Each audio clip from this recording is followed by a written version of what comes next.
La puerta se cierra con un clic sencillo, casi educado. Una llave gira y, del otro lado, alguien queda en la oscuridad. En la habitación contigua hay una mesa, hay migas, hay un reloj, hay costuras, hay un uniforme que no se quita ni dentro de casa. Y, sin embargo, lo más inquietante no es la oscuridad del cuarto cerrado, sino la calma del cuarto iluminado. Porque el horror más limpio no siempre grita. A veces solo sigue con la rutina. Te propongo una pregunta sin melodrama: ¿cuándo fue la última vez que viste a una persona desvanecerse sin que nadie firmara nada? No hablo de una expulsión espectacular. Hablo de ese final que se escribe con gestos pequeños: dejar de mirar, dejar de preguntar, dejar de nombrar. De pronto, sin un discurso, alguien queda reducido a un problema doméstico. A un ruido. A una interrupción. A algo. Esa es la corriente subterránea de la tercera parte de la Metamorfosis, el tramo final en el que Franz Kafka no necesita levantar la voz para que sientas el peso de una decisión que nadie pronuncia como decisión. La narración construye un mundo donde el fin no requiere ceremonia, basta con que el desayuno siga existiendo sin la persona excluida. Antes de entrar de lleno en ese final, toca recordar, muy breve, cómo llegamos hasta ahí. En la primera parte, Gregor Samsa despierta convertido en un insecto. Lo extraño no es solo la forma, es la reacción inmediata. Gregor piensa en horarios, en trenes, en el trabajo, en la deuda familiar. El cuerpo cambia, pero el universo de obligaciones permanece. La casa se vuelve un tribunal íntimo y el lenguaje, poco a poco, empieza a perder paciencia. En la segunda parte, la familia pasa de la conmoción a la administración del problema. Grete, la hermana, inicia el cuidado, hay bandejas, hay comida que se prueba y se retira, hay puertas entreabiertas, hay una especie de pacto silencioso para sostener una normalidad mínima. Pero esa normalidad tiene una condición escondida: que Gregor no invada la escena familiar. Que no se vea demasiado. Que no recuerde demasiado. Y llega el golpe físico y simbólico, la manzana que el padre incrusta en su cuerpo y queda ahí, como un recordatorio de que el vínculo ya no es refugio, sino herida. Con esa herida empieza la tercera parte y se nota una temperatura distinta. La familia trabaja más, se agota más, habla menos. Gregor, debilitado, observa desde la rendija de una puerta. Y aquí Kafka hace algo cruelmente preciso: muestra que el sufrimiento, cuando se prolonga, se vuelve parte del mobiliario. Nadie necesita odiar para abandonar. Basta con estar cansado. La casa, que al principio parecía un refugio, empieza a comportarse como un mundo completo. Cuando la casa excluye, el cosmos entero parece excluir. No porque exista un castigo sobrenatural, sino porque el sentido se organiza alrededor de la utilidad. Si tu presencia deja de servir, el aire que ocupas se vuelve sospechoso. Y entonces aparece una palabra que pesa como una piedra: molestia. No es odio. Es peor, porque la molestia se justifica sola. La molestia no siente culpa, solo quiere orden. La tercera parte avanza por escalones. Uno de esos escalones es la llegada de los huéspedes. La familia abre el hogar a extraños por necesidad. Se alquila una habitación, se alquila silencio, se alquila apariencia. El comedor ya no es solo comedor, es vitrina. En esa vitrina, Gregor no cabe. Un hijo convertido en insecto no es compatible con el contrato implícito de parecer correcto. Y la economía, como un juez sin rostro, aprieta la garganta del afecto. Fíjate en la lógica: no es que Gregor empeore de golpe. Es que el sistema de la casa se reordena. La familia aprende a vivir mirando hacia otro lado. El dolor, cuando se vuelve habitual, es como un ruido constante de la calle: primero irrita, luego se integra, y un día descubres que ya no lo oyes. Esa es la normalización, y Franz Kafka la escribe con una sobriedad que asusta. Y aparece una escena que parece pequeña, pero abre un abismo: el violín. Grete toca para los huéspedes. La música debería ser belleza, alivio, puente. Pero en este mundo la belleza a veces no salva, a veces expone. Gregor escucha y, por un instante, vuelve a ser humano por dentro. No porque recupere la forma, sino porque reaparece el deseo de acercarse, de participar, de ser parte. Se arrastra hacia el salón atraído por el sonido, como si la música fuera una cuerda lanzada desde la mesa. Entonces ocurre el choque. Los huéspedes lo ven. La música se corta. El orden se quiebra. Y la escena revela algo que ya estaba ocurriendo sin palabras: la presencia de Gregor ya no se percibe como tragedia, sino como falta de decoro. El asco se convierte en amenaza económica. El pago se vuelve moneda moral. De pronto, Gregor no es solo un problema íntimo, es un riesgo, un costo, una vergüenza utilitaria. Este es un punto decisivo: cuando la utilidad se termina, la moral revela lo que era. Mientras Gregor sostenía la casa, el lenguaje podía decir: hijo, hermano, sostén. Cuando deja de producir, el lenguaje cambia.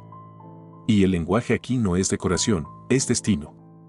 En la mesa familiar, el cansancio ya no cabe en una sola respiración. Grete llega a una formulación que no necesita insultos para ser devastadora. En esencia, pide librarse de Gregor, como si se tratara de algo que estorba y que impide que la vida funcione. Lo más kafkiano es que esa frase cae con el peso de un argumento práctico, y la conciencia parece querer descansar dentro de esa practicidad. ¿Ves el mecanismo? El descarte no suele ser un evento. Es un proceso. Primero se retira la atención. Luego se retira la palabra. Luego se retira la presencia. Luego se retira el derecho a ser nombrado. Al final se retira el lugar en el mundo. Cada retiro parece pequeño, defendible, hasta necesario. Grete empuja todavía más, y aquí el filo es moral. Dice, en el sentido de la escena, que si eso fuera realmente su hermano, habría comprendido y se habría ido por cuenta propia. Es una inversión perfecta. La familia deja de tener responsabilidad porque coloca en el otro la obligación de desaparecer. La persona excluida tendría que colaborar con su propia exclusión, y así la culpa se disuelve como polvo. En ese punto, el silencio hace el trabajo sucio. Nadie en la mesa declara: a partir de hoy ya no es persona. Pero cada gesto lo afirma. La puerta se cierra. La llave gira. Y Gregor entiende. Lo trágico es que Gregor no se revela. No porque sea débil, sino porque todavía ama. Aquí, el amor puede volverse una forma de rendición. Gregor piensa en la familia con una ternura que duele, y llega a una conclusión insoportable: su impulso de desaparecer se vuelve más firme que el de cualquier otra persona en la casa. Eso es el colapso de la dignidad, no porque la dignidad se apague por dentro, sino porque deja de tener testigo. Y aquí aparece la pregunta que la obra deja vibrando sin resolver: ¿la dignidad existe si nadie la reconoce? Tal vez la dignidad sea una llama interior que no depende del aplauso. Tal vez también sea un pacto social, algo que vive en el intercambio de miradas. Si el mundo te mira como cosa, ¿qué parte de ti logra seguir diciendo soy alguien? No hay salida cómoda. Y quizá el valor de Kafka sea negarse a darte una respuesta que te deje tranquilo. En su universo, una vida no se destruye solo con golpes. Se destruye con procedimientos. Con hábitos. Con ese tono de ya no se puede más. La muerte de Gregor llega como llega una lámpara que se apaga por falta de aceite, sin ceremonia. No hay últimas palabras. Hay un cuerpo que se rinde. Y queda una pregunta: ¿cuántos finales, fuera de la literatura, son así, sin abrazo, sin nombre, sin alguien que diga estoy aquí? Después entra la asistenta. Y lo que podría ser sagrado se vuelve práctico. El cuerpo se convierte en asunto de limpieza, de ventilación, de sacar lo que sobra. La asistenta lo mueve sin solemnidad, lo trata como un resto doméstico, y lo describe con una crudeza que suena a objeto estropeado. Y ese contraste es un golpe ético: el final de Gregor se vuelve un trámite, como si la vida hubiera sido, al final, un problema de mantenimiento. Entonces la casa respira. Ahí está el veneno. Se abren ventanas. Hay aire. Hay planes. La familia sale, toma el tranvía, piensa en mudarse, mira a Grete como posibilidad de futuro. Franz Kafka no explica, muestra. La rutina continúa, y en esa continuidad está la condena. Porque el mundo parece funcionar mejor cuando la persona excluida ya no está. Y esa idea, dicha en voz baja, es peligrosísima.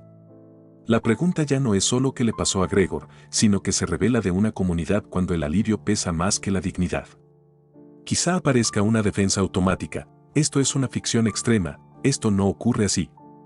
Pero mira el descarte fuera del papel. No siempre llega como insulto. A veces llega como logística. Una persona mayor que empieza a necesitar ayuda deja de ser invitada porque complica. Una persona enferma se vuelve tema que incomoda. Una persona deprimida percibe, sin que nadie lo diga, que su tristeza estorba el ritmo. Y lo más duro es que casi nunca hay un villano. Solo hay un sistema emocional que se protege a sí mismo. Piensa en una escena cotidiana, pequeña, sin tragedia teatral. Una mesa. Una conversación que corre rápido. Una persona tarda más en responder, se pierde en la mitad de una frase, repite una historia. Nadie grita. Nadie humilla. Solo aparece una señal mínima, una mirada al teléfono, un cambio de tema, un silencio que no incluye. Sin querer, el círculo se reorganiza como si esa presencia fuera ruido de fondo. Si esa persona se calla, el ritmo mejora. Si esa persona no viene, el plan fluye. Ahí empieza la metamorfosis social, no la del cuerpo, sino la del lugar que ocupas en el afecto. La tercera parte de la metamorfosis es un espejo sin maquillaje. La obra se atreve a mostrar algo que cuesta admitir: la estabilidad suele ser más amada que la compasión. No siempre por maldad consciente, sino por miedo. Miedo al caos, miedo a la ruina, miedo a la dependencia, miedo a reconocer que el destino de Gregor podría rozarte. Porque Gregor es la posibilidad de volverse inútil. Es el recordatorio de que la identidad social, muchas veces, se sostiene en una función. Y cuando esa función cae aparece la pregunta que casi nadie quiere escuchar: ¿quién eres cuando ya no sirves? Y aquí conviene mirar a la familia sin caricatura. La madre se quiebra, cose, se desmaya, intenta sostener un equilibrio imposible. El padre trabaja, se agota, se aferra al uniforme como quien se aferra a una tabla en un naufragio. Grete carga un peso que no eligió. La historia no excusa el descarte, pero muestra el mecanismo. La necesidad puede estrechar el corazón hasta que el corazón solo deja pasar lo útil. La precariedad no vuelve cruel automáticamente, pero empuja a justificar crueldades con palabras de supervivencia. Entonces, ¿qué hacemos con esta incomodidad? Kafka no te entrega una lección con moralina.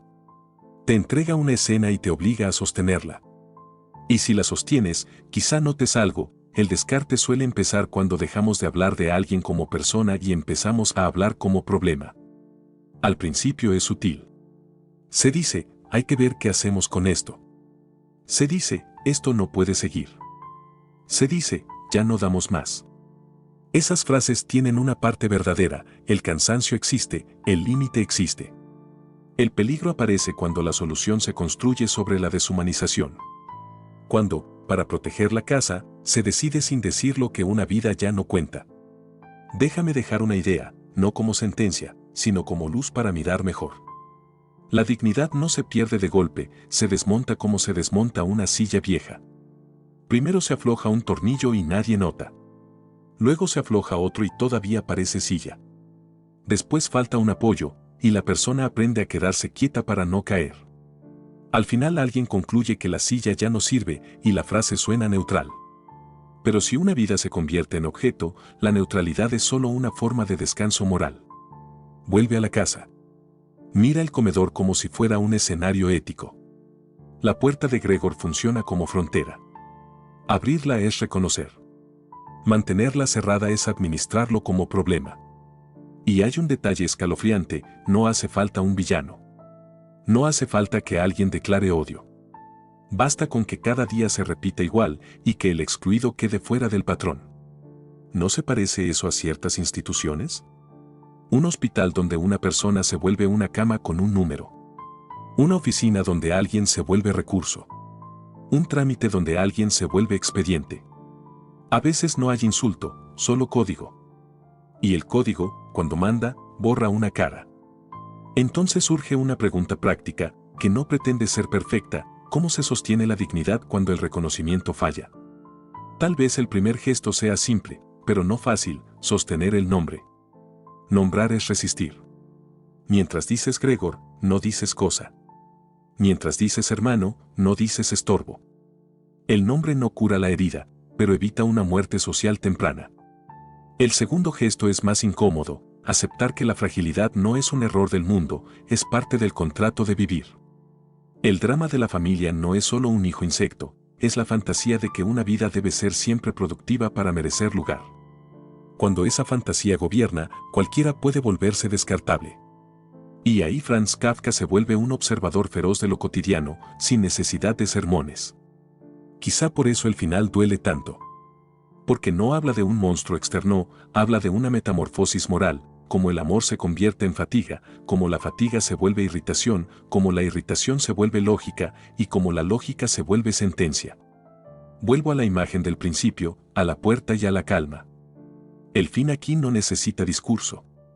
Basta con que la rutina continúe sin la persona excluida. Y la pregunta que queda flotando, como una luz encendida en un pasillo vacío, es esta: si un día tú te vuelves la interrupción, el error logístico, el cuerpo que demora, ¿quién va a sostener tu nombre? Y para que esta pregunta no se quede solo en sombra, la giro hacia algo vivo. La lucidez no es solo ver la tragedia, también es ver el punto en el que puedes elegir distinto. La historia de Kafka no te pide heroísmo. Te pide atención. Te pide notar cuando el lenguaje se endurece, cuando la rutina empieza a justificar lo injustificable, cuando alguien empieza a ser tratado como carga sin rostro.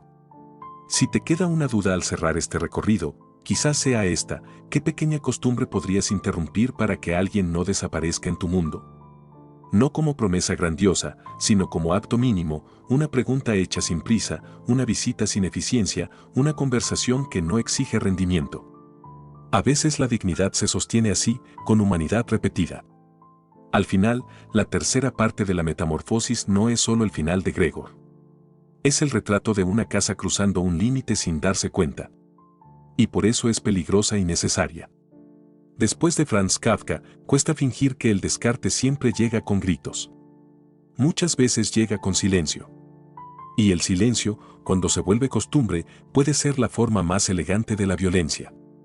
Quédate con esta imagen final, sencilla y persistente: una mesa iluminada, un cuarto oscuro, una llave girando, un desayuno que se sirve. Y pregúntate, con calma, como quien se mira en un espejo sin prisa: ¿en qué momento la vida se me volvió procedimiento y qué le estoy cobrando a mi conciencia por esa comodidad?